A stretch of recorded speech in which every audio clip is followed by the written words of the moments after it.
God ni God mazee. Unajua sasa zingine hivi tu ukipitianga ni jua ni God.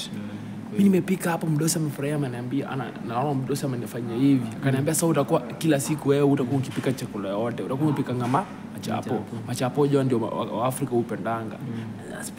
Spina tulia. Ambia na kazi yako ilikuwa tu ni kupika machapo. Unajua ni bado nalipo mshahara fiti kidogo. Nilikuwa nalipwa bob 2,500. Hiyo ni kama na wamenipa hiyo ni kama 270. Tuseme tu 70k hapo. 70k juu ni 500 za kukula na mali na kaa. Unaona?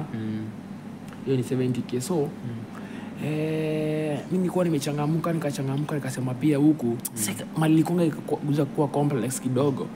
Ni kuniambia madishi zingine si ni nini zima masupu zimeongeza mapilipili. Nikakaa kidogo sasa jua wameniundia ID naweza move kidogo Dubai hapa na pale. So Busia ashakutengenezea vitu zako zote. Ushapata ID. Niko fiti sasa Dubai na nasema tu ni after 1 month hiyo ndio hiyo visa yangu ichape visa nilikuwa shaundiwa ID. Sasa si nikabaki nimejua sasa huku kila kitu kwa sawa, mshahara nimeanza kureceive mshahara. Nikasema bana nafaa tu kujua ndafanya nini because hii mambo ya kupika si kitu yangu.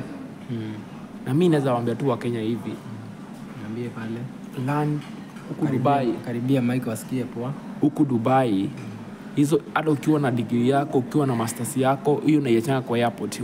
The moment hiyo ndege imeland hivi, they don't consider you anything.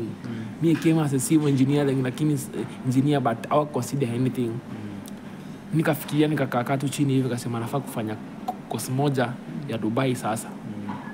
Nikafigure out pesa nilikuwa na receive but time sikuwa nayo. For that time sana nikasema ndafanya course gani ingine niongeze na at least nipate kazi fiti. Nilikuwa napiga target like nipate kazi inalipa 4,000 and above ama kitu kama hiyo.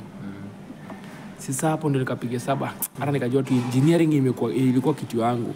Nikabaki nimeingia shule bado nilikuwa nasomanga online bado pia unaona. That's how niliangukia kazi ya on the process nikiwa shule hiyo time nilikuwa naenda in practical sometimes. Nikapata engineer fulani anaitwa Li Yang Li ni Mchina. Lia alikuwa msharp lakini sasa Kenya alikuanga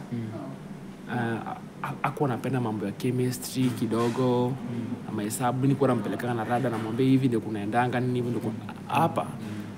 Acha niwaambie kila kitu napimo. Unaona hizi mabili unaonanga tu hivi hata hizi madi 12 D60 zinapimwanga. Huwezi jenga kitu juu umejenga nayo.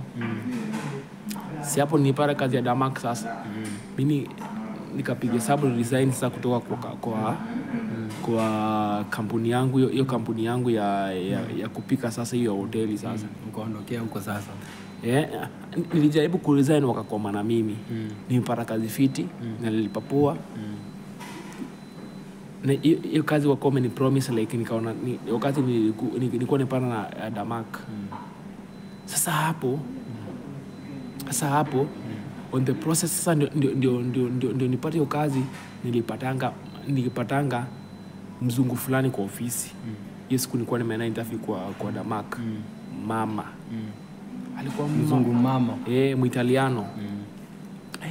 Huyo Muitaliano nikamwambia mimi ni job nini anajua kizungu kidogo. Jo Italiano Italy si kama kizungu unaona. Nasikia na struggle na kizungu lakini nikamwambia I like young boys like mimi naweza kupea kazi as long as uko ado wake. Nikamwambia ni sawa mama.